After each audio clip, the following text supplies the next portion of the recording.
नाल भुलेखा टीवी ਦੇ ਉੱਤੇ ਇੱਕ ਵਾਰੀ ਫਿਰ ਮੌਜੂਦ ਹੈ ਅਸਗਰ ਅਲੀ ਤੁਹਾਡੀ ਖਿਦਮਤ ਦੇ ਵਿੱਚ। ਅੱਜ ਅਸੀਂ ਮੌਜੂਦ ਹਾਂ Lahore chamber of commerce and industry ਦੇ ਇਲੈਕਸ਼ਨਾਂ ਦੇ ਵਿੱਚ ਤੇ ਇੱਥੇ ਸਾਡੇ ਤੁਸੀਂ ਦੇਖ ਰਹੇ ਹੋ ਬੈਕਗ੍ਰਾਉਂਡ ਦੇ ਵਿੱਚ ਗਹਿਮਾ ਗਹਿਮੀ ਬਹੁਤ ਜ਼ਿਆਦਾ ਹੈ। ਅੱਜ ਐਸੋਸੀਏਟਡ ਕਲਾਸ ਦਾ ਇਲੈਕਸ਼ਨ ਹੈ ਤੇ ਇਸ ਇਲੈਕਸ਼ਨ ਦੇ ਵਿੱਚ ਕੀ ਹੋਣ ਜਾ ਰਿਹਾ ਅਸੀਂ ਜਾਣਦੇ ਹਾਂ। ਸਾਡੇ ਭੁਲੇਖਾ ਦੇ ਨੁਮਾਇੰਦੇ ਮੌਜੂਦ ਨੇ ਮੀਆਂ ਜਾਜ ਸਾਹਿਬ ਜਿਹੜੇ ਸ਼ਾਲਮੀ ਨੂੰ ਰਿਪਰੈਜ਼ੈਂਟ ਕਰਦੇ ਨੇ। ਉਹਨਾਂ ਕੋਲੋਂ ਪੁੱਛਦੇ ਆ ਕਿ ਸ਼ਾਲਮੀ ਦੇ ਵਿੱਚ ਕਿਹੜਾ ਗਰੁੱਪ ਭਾਰੀ ਹੈ ਤੇ ਕਿਹੜਾ ਗਰੁੱਪ ਜਿਹੜਾ ਉਹ ਸ਼ਾਲਮੀ ਦੇ ਵਿੱਚੋਂ ਜ਼ਿਆਦਾ ਵੋਟ ਤੋੜੇਗਾ। ਤੁਸੀਂ ਦੱਸੋ ਮੀਆਂ ਸਾਹਿਬ ਕਿ ਸ਼ਾਲਮੀ ਦੀ ਕੀ ਸੂਰਤ ਹਾਲ ਹੈ ਲਾਹੌਰ ਚੈਂਬਰ ਦੇ ਇਲੈਕਸ਼ਨ ਦੇ ਵਾਲੇ। ਬਿਸਮਿल्लाह रहमान रहीम। क्योंकि तुसी देख रहे हो कि इस वक्त ਜਿਹੜਾ ਵੇ ਬਹੁਤ ਰਸ਼ ਹੈ, ਲੇਕਿਨ ਕਿਉਂਕਿ ਇਹਦੇ ਬਾਵਜੂਦ ਜਿਹੜਾ ਵੇ ਉਹ ਹਮੇਸ਼ਾ ਦੀ ਤਰ੍ਹਾਂ ਜਿਹੜਾ ਜ਼ੋਰ ਹੈ ਜੋ ਅਸੀਂ ਮਹਿਸੂਸ ਕਰ ਰਹੇ ਹਾਂ ਉਹ ਉਹੀ ਲੋਕ ਨੇ ਜਿਹੜੇ ਪਿਛਲੀ ਵਾਰੀ ਵੀ ਜਿਹੜੇ ਜਿੱਤੇ ਸਨ। ਜਿਸ ਤਰ੍ਹਾਂ ਕਿ ਪਿਆਫ ਔਰ ਫਾਊਂਡਰ ਦਾ ਅਲਾਈਅੰਸ ਜਿਹੜਾ ਵੇ ਬੜਾ ਮਜ਼ਬੂਤ ਹੁੰਦਾ ਔਰ ਸ਼ਾਲਮੀ ਤੋਂ ਆਏ ਹੋਏ ਦੋਸਤ ਜਿਹੜੇ ਨੇ ਤਕਰੀਬਨ ਉਹਨਾਂ ਦੇ ਨਾਲ ਜਿੰਨਾ ਲੋਕਾਂ ਨਾਲ ਗੱਲ ਹੋਈ ਹੈ ਉਹਨਾਂ ਦਾ ਇਹੀ ਕਹਿਣਾ ਹੈ ਕਿ ਜੀ ਪਿਆਫ ਔਰ ਫਾਊਂਡਰ ਦਾ ਕਿਉਂਕਿ ਅਲਾਈਅੰਸ ਹੈ ਤੇ ਉਹ ਉਹਦੀ ਮਦਦ ਹੀ ਕਰ ਰਹੇ ਨੇ। ਔਰ ਮੇਰਾ ਖਿਆਲ ਹੈ ਕਿ ਹਮੇਸ਼ਾ ਦੀ ਤਰ੍ਹਾਂ ਪਿਛਲੇ ਇਲੈਕਸ਼ਨਾਂ ਨੂੰ ਵੀ ਦੇਖਦੇ ਹੋਇਆ ਔਰ ਜਿਹੜੇ ਕੱਲ੍ਹ ਹੋਏ ਨੇ ਉਹਨਾਂ ਨੂੰ ਵੀ ਦੇਖਦੇ ਹੋਇਆ ਕਿਉਂਕਿ ਤਕਰੀਬਨ 800 ਔਰ 22 ਵੋਟ ਲਏ ਨੇ ਜਿਹੜੇ ਪਿਆਫ ਔਰ ਫਾਊਂਡਰ ਨੇ ਔਰ 302 ਵੋਟ ਜਿਹੜੇ ਸਨ ਉਹ ਲਾਹੌਰ ਅਲਾਈਅੰਸ ਦੇ ਜਿਹੜੇ ਮੌਜੂਦ ਸਨ। ਔਰ ਮੇਰਾ ਖਿਆਲ ਹੈ ਅੱਜ ਦਾ ਵੀ ਜ਼ੋਰ ਜਿਹੜਾ ਵੀ ਉਹ ਉਹੀ ਮੌਜੂਦ ਹੈ ਔਰ ਇਨਸ਼ਾਅੱਲਾ ਤਾਲਾ ਹਾਲੀ ਅਸੀਂ ਇੱਥੇ ਹੀ ਹਾਂ ਔਰ ਤੁਸੀਂ ਮੌਜੂਦ ਰਹੋ, ਇੱਥੇ ਹੀ ਮੌਜੂਦ ਹੋ। ਕੋਸ਼ਿਸ਼ ਕਰਾਂਗੇ ਅਸੀਂ ਇਨਸ਼ਾਅੱਲਾ ਤਾਲਾ ਕਿ ਜਿਹੜਾ ਨਾ ਆਖਰੀ ਟਾਈਮ ਤੱਕ ਜਿਹੜਾ ਰਿਜ਼ਲਟ ਲੈ ਕੇ ਜਾਈਏ। ਸ਼ੁਕਰੀਆ। ਅੱਛਾ ਜੀ, ਸਾਡੇ ਨਾਲ ਇੱਕ ਹੋਰ ਤਾਜਰ ਮੌਜੂਦ ਨੇ। ਤੁਹਾਡਾ ਨਾਮ ਕੀ ਹੈ? ਮੁਹੰਮਦ ਸ਼ਰੀਫ। ਮੁਹੰਮਦ ਸ਼ਰੀਫ ਸਾਹਿਬ, ਸਰ ਤੁਸੀਂ ਇਹ ਦੱਸੋ ਕਿ ਤੁਹਾਡੀ ਜਿਸ ਤਬਕੇ ਨਾਲ ਤੁਹਾਡੀ ਵਾਬਸਤਗੀ ਹੈ ਉਸ ਤਬਕੇ ਦੇ ਵਿੱਚ ਤੁਸੀਂ ਕੀ ਸਮਝਦੇ ਹੋ ਕਿ ਪਿਆਫ ਫਾਊਂਡਰ ਅਲਾਈਅੰਸ ਜ਼ਿਆਦਾ ਮਜ਼ਬੂਤ ਹੈ ਜਾਂ ਕਿ ਲਾਹੌਰ ਬਿਜ਼ਨਸ ਫਰੰਟ ਜ਼ਿਆਦਾ ਮਜ਼ਬੂਤ ਹੈ? ਇਨਸ਼ਾਅੱਲਾ ਪਿਆਫ ਫਾਊਂਡਰਸ ਅਲਾਇੰਸ ਜਿਹੜਾ ਉਹ ਬਹੁਤ ਵਾਜ਼ਿਹ ਅਕਸਰੀਅਤ ਦੇ ਨਾਲ ਇਨਸ਼ਾਅੱਲਾ ਜਿੱਤੇਗਾ। ਵਾਜ਼ਿਹ ਅਕਸਰੀਅਤ ਨਾਲ ਜਿੱਤੇਗਾ? ਵਾਜ਼ਿਹ ਅਕਸਰੀਅਤ ਨਾਲ ਇਨਸ਼ਾਅੱਲਾ ਜਿੱਤੇਗਾ। ਅੱਛਾ ਮੀਆਂ ਸਾਹਿਬ ਇਹ ਦੱਸੋ ਇਹਦੀ ਕੀ ਵਜ੍ਹਾ ਹੈ ਕਿ ਪਿਆਫ ਫਾਊਂਡਰ ਅਲਾਈਅੰਸ ਪਿਛਲੇ ਕਈ ਵਰ੍ਹਿਆਂ ਤੋਂ ਇਲੈਕਸ਼ਨ ਜਿੱਤਦਾ ਆ ਰਿਹਾ ਹੈ, ਇਹਦੀ ਕੀ ਵਜ੍ਹਾ ਹੈ? ਅੱਛਾ, ਕਿਉਂਕਿ ਤੁਸੀਂ ਸਵਾਲ ਬੜਾ ਹਕੀਮਾਨਾ ਕੀਤਾ ਔਰ ਇਹਦੇ ਲਈ ਦਵਾਈ ਦੀ ਤਰ੍ਹਾਂ ਕੌੜਾ ਹੀ ਜਵਾਬ ਹੋਏਗਾ।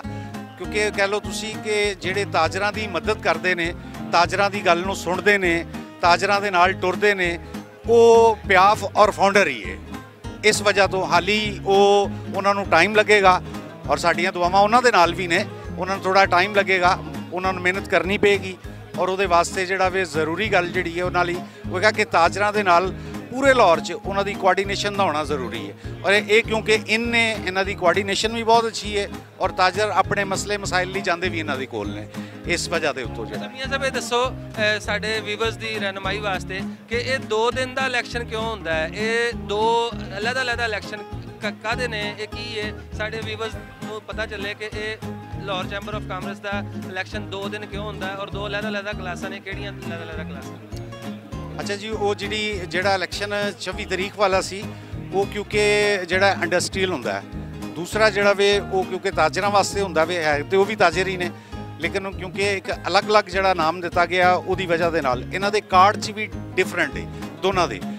ਜਿਹੜਾ ਕਹਿ ਲਓ ਕਿ ਅੱਜ ਦੇ ਇਲੈਕਸ਼ਨ ਜਿਹੜੇ 25 ਤਰੀਕ ਦੇ ਨੇ ਉਹਨਾਂ ਦੇ ਕਾਰਡ 'ਚ ਔਰ 24 ਤਰੀਕ ਦੇ ਜਿਹੜੇ ਵੋਟਰ ਆਏ ਨੇ ਉਹਨਾਂ ਦੋਨਾਂ ਦੇ ਕਾਰਡਾਂ 'ਚ ਵੀ ਕਾਫੀ ਸਾਰਾ ਡਿਫਰੈਂਸ ਹੁੰਦਾ ਹੈ। ਇਹਨਾਂ ਦੇ ਵੋਟਰਾਂ 'ਚ ਵੀ ਡਿਫਰੈਂਸ ਹੁੰਦਾ ਜੀ? ਡੈਫੀਨੇਟਲੀ ਵੋਟਰਾਂ 'ਚ ਵੀ ਡਿਫਰੈਂਸ ਹੁੰਦਾ ਹੈ। ਉਹ ਵੋਟਰ ਜਿਹੜੇ ਨੇ ਕੱਲ ਕਾਸਟ ਕਰਕੇ ਚਲੇ ਗਏ ਨੇ, ਇਹ ਵੋਟਰ ਜਿਹੜੇ ਨੇ ਅੱਜ ਆਏ ਨੇ ਜਿਹੜੇ ਕਰਨ ਲਈ 25 ਤਰੀਕ ਨੂੰ। ਅੱਛਾ, ਸਾਡੇ ਨਾਲ ਹੋਰ ਤਾਜਰ ਦੋਸਤ ਵੀ ਮੌਜੂਦ ਨੇ, ਇਹਨਾਂ ਕੋਲੋਂ ਪੁੱਛ ਲੈਂਦੇ ਆ। ਤੁਸੀਂ ਦੱਸੋ ਜਨਾਬ, ਤੁਹਾਡਾ ਨਾਂ ਕੀ ਹੈ?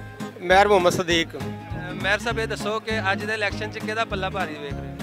ਇਹ ਪਿਆਫ ਫਾਊਂਡਰ ਅਲਾਇੰਸ 15-16 ਸਾਲ ਤੋਂ ਅਕਸਰੀਅਤ ਦੇ ਨਾਲ ਜਿੱਦਾਂ ਆ ਰਿਹਾ ਹੈ ਔਰ ਤਾਜਰਾਂ ਦੀ ਮਕਬੂਲੀਅਤ ਜਮਾਤ ਹੈ। ਬਕਾਇਦਾ ਤਾਜਰਾਂ ਦੇ ਮਸਾਇਲ ਨੂੰ ਸਮਝਦੇ ਨੇ, ਤਾਜਰਾਂ ਦੇ ਮਸਾਇਲ ਹੱਲ ਕਰਦੇ ਨੇ ਤੇ ਇਸ ਵਾਸਤੇ ਇਹ ਹੀ ਪਿਆਫ ਫਾਊਂਡਰ ਅਲਾਇੰਸ ਹੀ ਜਿੱਤੇਗਾ ਬਕਾਇਦਾ, ਕਿਉਂਕਿ 15-16 ਸਾਲ ਤੋਂ ਮੁਸਲਸਲ ਜਿੱਦਾਂ ਆ ਰਿਹਾ ਔਰ ਫਿਰ ਕੱਲ੍ਹ ਦੀ ਲੀਡ ਤੋਂ ਪਤਾ ਚੱਲ ਗਿਆ 800 ਵੋਟ ਉਹਨਾਂ ਨੂੰ ਪਿਆ ਹੈ ਲੀਡ ਵੋਟ ਤੇ 300 ਵੋਟ ਪਿਆ ਦੂਸਰੇ ਗਰੁੱਪ ਨੂੰ।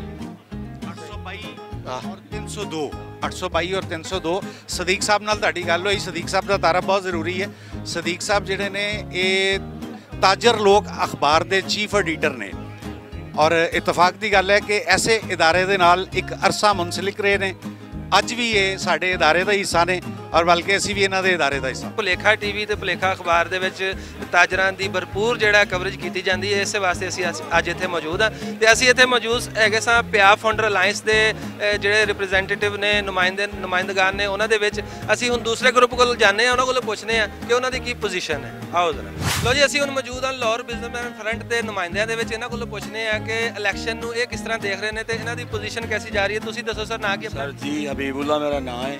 ਹਬੀਬੁੱਲਾ ਸਾਹਿਬ, ਇਹ ਦੱਸੋ ਕਿ ਤੁਹਾਡਾ ਜਿਹੜਾ ਗਰੁੱਪ ਹੈ ਲਾਹੌਰ ਬਿਜ਼ਨਸਮੈਨ ਫਰੰਟ, ਇਹ ਇਸ ਟਾਈਮ ਇਲੈਕਸ਼ਨ ਦੇ ਵਿੱਚ ਕੈਸੀ ਪਰਫਾਰਮੈਂਸ ਜਾ ਰਹੀ? इस टाइम तो साड़ी परफॉर्मेंस बहुत अच्छी जा रही है। इस टाइम असी विनर जा रहे हैं, वोट्स बहुत अच्छी तरह कास्ट हो रहे हैं और इंशाअल्लाह अजीज असी कामयाबी हासिल करांगे। और उस कामयाबी हासिल करने तो बाद ये ਜਿਹੜੇ छोटे छोटे साडे मसाइल ने, ਚੈਂਬਰ ਦੇ ਮਸਾਇਲ ਨੇ, ਜਿਹੜੇ ਚੈਂਬਰ ਦੇ ਸਾਡੇ ਮੈਂਬਰ ਨੇ ਉਹਨਾਂ ਦੇ ਮਸਾਇਲ ਨੇ, ਅਸੀਂ ਇਨਸ਼ਾਅੱਲਾਹ ਅਜ਼ੀਜ਼ ਅਸੀਂ ਉਹਨਾਂ ਨੂੰ ਹੱਲ ਕਰਾਂਗੇ। ਅੱਛਾ ਸਰ ਜੀ, ਤੁਹਾਨੂੰ ਕੀ ਲੱਗਦਾ ਹੈ ਕਿ ਪਿਛਲੇ ਕਈ ਵਰ੍ਹਿਆਂ ਤੋਂ ਦੂਸਰਾ ਜਿਹੜਾ ਗਰੁੱਪ ਹੈ ਤੁਹਾਡਾ ਮੁਖਾਲਫ ਗਰੁੱਪ, ਉਹ ਇਲੈਕਸ਼ਨ ਜਿੱਤਦਾ ਆਇਆ ਹੈ, ਕੀ ਕਿਹੜਾ ਐਸਾ ਸਲੋਗਨ ਹੈ ਜਾਂ ਕੀ ਐਸੀ ਵਜ੍ਹਾ ਹੈ ਜਿਹਦੀ ਵਜ੍ਹਾ ਤੋਂ ਤੁਸੀਂ ਇਸ ਦਫਾ ਪਰ ਉਮੀਦ ਹੋ ਕਿ ਇਲੈਕਸ਼ਨ ਜਿੱਤੋਗੇ?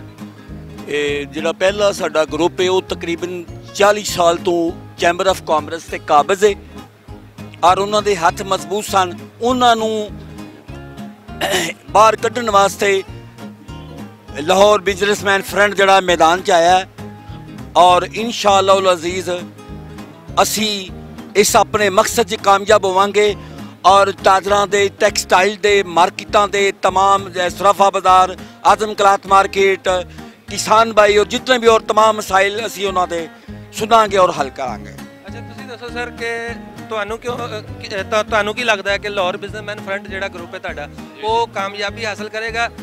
ਕਿਹੜੀ ਵਜ੍ਹਾ ਤੋਂ ਕਰੇਗਾ? ਕੀ ਉਹਨੇ ਆਪਣਾ ਮਨਸ਼ੂਰ ਦਿੱਤਾ ਹੈ ਜਿਹਦੀ ਵਜ੍ਹਾ ਤੋਂ ਤਾਜਰ ਲੋਕ ਉਹਨੂੰ ਵੋਟ ਪਾਣਗੇ? बिस्मिल्लाहिर्रहमानिर्रहीम, शेख अल्ताफ मेरा नाम है जी। मैं अर्ज़ करता चला कि चौधरी अमजद साहब ने जिस तरीके नाल ਛੋਟਿਆਂ ਤਾਜਰਾਂ ਨੂੰ, ਜਿਹੜੇ ਛੋਟੇ ਵੱਡੇ ਤਾਜਰ ਤਾਂ ਕੋਈ ਨਹੀਂ, ਮਗਰ ਚੈਂਬਰ ਆਫ ਕਾਮਰਸ ਵਿੱਚ ਦੋ ਕੈਟੇਗਰੀਆਂ ਬਣੀਆਂ ਨੇ। ਇੱਕ ਕੈਟੇਗਰੀ ਇਹ ਕਿ ਹਾਈ ਕਲਾਸ ਨੂੰ ਪਿਆਫ ਸਿਰਫ ਔਰ ਸਿਰਫ ਹਾਈ ਕਲਾਸ ਨੂੰ ਵੇਖਦਾ, ਔਰ ਜਿਹੜੇ ਛੋਟੇ ਮੋਟੇ ਸਾਡੇ ਤਾਜਰ ਭਾਈ ਨੇ ਉਹਨਾਂ ਦੀ ਗੱਲ ਕੋਈ ਸੁਣਨ ਨੂੰ ਤਿਆਰ ਨਹੀਂ, ਉਹਨਾਂ ਨੂੰ ਚੈਂਬਰ ਦੇ ਅੰਦਰ ਦਾਖਲੇ ਦੀ ਇਜਾਜ਼ਤ ਨਹੀਂ। ਚੌਧਰੀ ਅਮਜਦ ਸਾਹਿਬ ਨੇ ਵਾਹਿਦ ਇੱਕ ਕੈਂਡੀਡੇਟ ਨੇ ਜਿਨ੍ਹਾਂ ਨੇ ਸਟੈਪ ਚੁੱਕਿਆ ਹੈ ਕਿ ਛੋਟੇ ਤੋਂ ਛੋਟੇ ਤਾਜਰ ਨੂੰ ਵੀ ਲੈ ਕੇ ਉਹ ਚੈਂਬਰ ਆਫ ਕਾਮਰਸ ਵਿੱਚ ਆਏ ਨੇ ਔਰ ਉਹਨਾਂ ਦੇ ਮਸਲੇ ਨੂੰ ਸੁਣਿਆ ਔਰ ਉਹਨਾਂ ਨੂੰ ਬੈਰੂਨੇ ਮੁਲਕ ਜੋ ਮੁਸ਼ਕਲਾਤ ਦਰਪੇਸ਼ ਨੇ ਇੰਪੋਰਟ ਐਕਸਪੋਰਟ ਦੇ ਵਿੱਚ, ਉਹਨਾਂ ਨੇ ਉੱਤੇ ਬੜੀ ਪੇਸ਼ਰਫਤ ਕੀਤੀ ਹੈ। ਇਸ ਕਰਕੇ ਅਸੀਂ ਇਹ ਪੂਰੀ ਮਤਲਬ ਹੈ ਕਿ ਉਮੀਦ ਦੇ ਨਾਲ ਕਿ ਛੋਟਿਆਂ ਤਾਜਰਾਂ ਨੂੰ ਨਾਲ ਲੈ ਕੇ ਚੱਲੇ ਹਾਂ, ਜਿਹਦੀ ਵਜ੍ਹਾ ਨਾਲ ਵੱਡਿਆਂ ਦੀਆਂ ਇਸ ਵਕਤ ਕੁਰਸੀਆਂ ਹਿੱਲ ਗਈਆਂ ਨੇ ਔਰ ਇਨਸ਼ਾਅੱਲਾਹ ਤਾਲਾ ਫਤਹ ਲਾਹੌਰ ਬਿਜ਼ਨਸਮੈਨ ਫਰੰਟ ਦੀ ਹੋਏਗੀ ਇਨਸ਼ਾਅੱਲਾਹ ਤਾਲਾ, ਸਾਨੂੰ ਅੱਲਾਹ ਦੀ ਜ਼ਾਤ ਤੋਂ ਪੂਰੀ ਉਮੀਦ ਹੈ। ਅੱਛਾ ਸਰ ਜੀ, ਤੁਸੀਂ ਦੱਸੋ ਕਿ ਲਾਹੌਰ ਬਿਜ਼ਨਸਮੈਨ ਫਰੰਟ ਦੀ ਫਤਹ ਹੋਏਗੀ, ਕਿਵੇਂ ਹੋਏਗੀ? इंशाल्लाह सर डेफिनेटली होगी। अमजद साहब ने जी 1982 तो जनाब माशाल्लाह एफर्ट्स कर रहे हैं custom clearing and freight forwarding association वास्ते और तमाम ताजर रात ਨੂੰ ਛੋਟੇ ਵੱਡੇ तमाम ਤਾਜਰਾਂ ਨੂੰ ਨਾਲ ਲੈ ਕੇ ਚੱਲ ਰਹੇ ਨੇ ਔਰ ਇੰਸ਼ਾਅੱਲਾਹ ਤਾਲਾ ਸਾਡੀਆਂ ਬੈਸਟ ਵਿਸ਼ੇਸ ਉਹਨਾਂ ਦੇ ਨਾਲ ਨੇ। ਅਸੀਂ ਉਹਨਾਂ ਨਾਲ ਕੰਧਾ ਲਗਾ ਕੇ ਖੜੇ ਹਾਂ ਔਰ ਇੰਸ਼ਾਅੱਲਾਹ ਤਾਲਾ ਕਾਮਯਾਬੀ ਐਤਕੀ ਸਾਡੀ ਹੋਏਗੀ। ਅੱਛਾ ਜੀ, ਤੁਹਾਡੇ ਖਿਆਲ ਨਾਲ ਤਾਜਰਾਂ ਦੇ ਕਈ ਮਸਾਇਲ ਜਿਹੜੇ ਹੱਲ ਤਲਬ ਨੇ ਅਜੇ ਵੀ, ਉਹ ਕਿਹੜੇ ਮਸਾਇਲ ਨੇ? ਤਾਜਰਾਂ ਦੇ ਹੱਲ ਤਲਬ ਮਸਾਇਲ ਇਹ ਨੇ ਕਿ ਤਾਜਰਾਂ ਨੂੰ ਬੈਰੂਨੇ ਮੁਲਕ ਛੋਟਿਆਂ ਤਾਜਰਾਂ ਨੂੰ ਵੀਜ਼ਿਆਂ ਦੀਆਂ ਬੜੀਆਂ ਪ੍ਰੋਬਲਮਾਂ ਨੇ ਔਰ ਇਹ ਪਿਆਫ ਦੇ ਅੰਦਰ ਰਹਿ ਕੇ ਉਹ ਵੀਜ਼ਾ ਬਗੈਰ ਪੈਸਿਆਂ ਤੋਂ ਹਾਸਲ ਨਹੀਂ ਕਰ ਸਕਦੇ।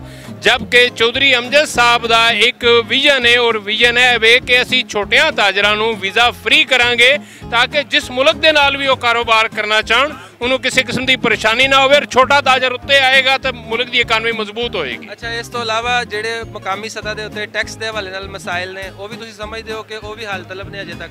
ਜੀ, ਟੈਕਸ ਦੇ ਮਸਾਇਲ ਬਹੁਤ ਹੱਲ ਤਲਬ ਨੇ, ਇਹਦੇ ਉੱਤੇ ਵੀ ਇਨਸ਼ਾਅੱਲਾਹ ਤਾਲਾ ਕੋਸ਼ਿਸ਼ ਜਾਰੀ ਹੈ ਔਰ ਜਿਵੇਂ ਇਹ ਸਾਰੇ ਮਸਲੇ ਤੋਂ ਅਸੀਂ ਨਿਕਲਣਾ, ਅਸੀਂ ਇਹ ਟੈਕਸ ਦੇ ਉੱਤੇ ਵੀ ਭਰਪੂਰ ਇੱਕ ਟਫ ਟਾਈਮ ਦੇਣਾ ਹੈ ਪਿਆਫ ਨੂੰ ਔਰ ਇਨਸ਼ਾਅੱਲਾਹ ਤਾਲਾ ਅਸੀਂ ਇਸ ਮਰਤਬਾ ਪਿਆਫ ਨੂੰ ਟਫ ਟਾਈਮ ਦੇਣ 'ਚ ਕਾਮਯਾਬ ਹੋ ਜਾਵਾਂਗੇ। ਇਸ ਦਫਾ ਪਿਆਫ ਨੂੰ ਟਫ ਟਾਈਮ ਦੇਣ 'ਚ ਕਾਮਯਾਬ ਹੋਣਗੇ, ਇਹ ਕਹਿਣਾ ਸੀ ਲਾਹੌਰ ਬਿਜ਼ਨਸਮੈਨ ਫਰੰਟ ਦੇ ਨੁਮਾਇੰਦੇ ਦਾ। ਤੇ ਲਾਹੌਰ ਬਿਜ਼ਨਸਮੈਨ ਫਰੰਟ ਦਾ ਨਾਰਾ ਇਹ ਵੇ ਕਿ ਛੋਟੇ ਤਾਜਰਾਂ ਨੂੰ ਜ਼ਿਆਦਾ ਅਹਿਮੀਅਤ ਦਿੱਤੀ ਜਾਏ, ਛੋਟੇ ਤਾਜਰਾਂ ਨੂੰ ਜ਼ਿਆਦਾ ਪ੍ਰਮੋਟ ਕੀਤਾ ਜਾਏ। ਤੇ ਜਦਕਿ ਪਿਆਫ ਫਾਊਂਡਰ ਅਲਾਇੰਸ ਦਾ ਇਹ ਵੇ ਕਿ ਜੋ ਵੀ ਤਾਜਰ ਬਰਾਦਰੀ ਦੇ ਮਸਾਇਲ ਨੇ, ਟੈਕਸਾਂ ਦੇ ਮਸਾਇਲ ਨੇ, ਦੂਸਰੇ ਮਸਾਇਲ ਨੇ, ਉਹਨਾਂ ਨੂੰ ਹੱਲ ਕੀਤਾ ਜਾਏਗਾ। ਉਹਨਾਂ ਦੀ ਆਵਾਜ਼ ਜਿਹੜੀ ਹੈ ਤਾਜਰਾਂ ਦੀ, ਉਹ ਈਵਾਨੇ ਬਾਲਾ ਤੱਕ ਪਹੁੰਚਾਈ ਜਾਏਗੀ, ਹੁਕਮਰਾਨਾਂ ਤੱਕ ਪਹੁੰਚਾਈ ਜਾਏਗੀ ਤੇ ਉਹਦਾ ਹੱਲ ਜਿਹੜਾ ਉਹ ਪੇਸ਼ ਕਰਨ ਦੀ ਜਾਂ ਲੱਭਣ ਦੀ ਕੋਸ਼ਿਸ਼ ਕੀਤੀ ਜਾਏਗੀ। ਇਹਨਾਂ ਦੋਵਾਂ ਗਰੁੱਪਾਂ ਦਾ ਇਲੈਕਸ਼ਨ ਜਾਰੀ ਹੈ ਲਾਹੌਰ ਚੈਂਬਰ ਆਫ ਕਾਮਰਸ ਦੇ ਵਿੱਚ। ਵਿੱਚ ਇਹਦਾ ਨਤੀਜਾ ਸ਼ਾਮ ਨੂੰ ਆਏਗਾ ਤੇ ਇਸ ਨਤੀਜੇ ਨੂੰ ਵੇਖ ਕੇ ਪਤਾ ਚੱਲੇਗਾ ਕਿ ਕਿਹੜੀ ਕਿਆਦਤ ਤਾਜਰਾਂ ਦੀ ਸਾਹਮਣੇ ਆਈ ਹੈ ਔਰ ਉਹ ਮਸਾਇਲ ਕਿਸ ਤਰ੍ਹਾਂ ਹੱਲ ਕਰਦੀ ਹੈ ਤਾਜਰ ਬਰਾਦਰੀ ਦੇ। ਹੁਣ ਤੱਕ ਸਾਨੂੰ ਦਿਓ ਇਜਾਜ਼ਤ, ਭੁੱਲ ਭੁਲੇਖੇ ਨਾਲ ਫਿਰ ਤੁਹਾਡੀ ਖਿਦਮਤ 'ਚ ਹਾਜ਼ਰ ਹੋਵਾਂਗੇ ਕਿਸੇ ਨਵੇਂ ਪ੍ਰੋਗਰਾਮ ਦੇ ਨਾਲ। ਉਦੋਂ ਤੱਕ ਰੱਬ ਰਾਖਾ।